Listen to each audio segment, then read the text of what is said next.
Assalamualaikum. Hari ni nak buat YouTube so manakala pengguna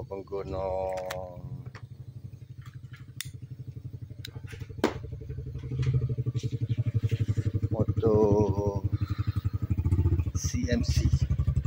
CMC ke CMF tak ingat CMC ke CMF gitu lah. CMC rasa model SK200.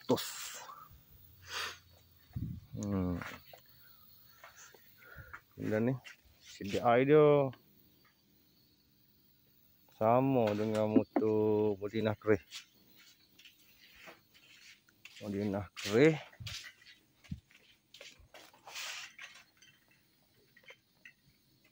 MF3 V2. Dia sama dengan CDI dia. Sama seperti motor ni motor sekong ya, motor sekong lama. Jadi aku mau pergi hidup ya. Mau ikut aku ni pergi hidup. Dia kau dia api tak ada. Cek kau ni. Kau magnet. Kau magnet dia.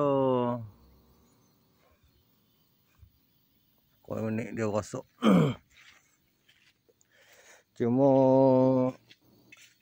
aku nak bagi tahu kepada pengguna motor ni. Kau magnet dia dua ni. Dia ada dua model. So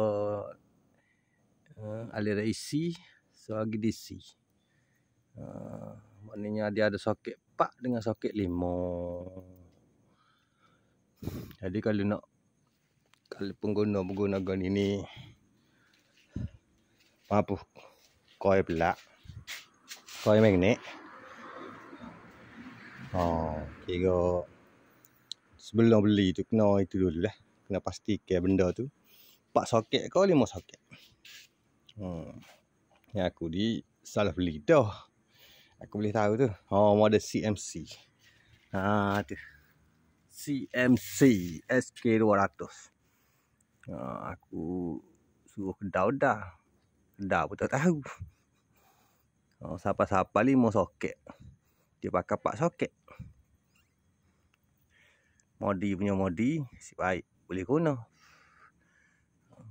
Apa-apa lancar. Assalamualaikum.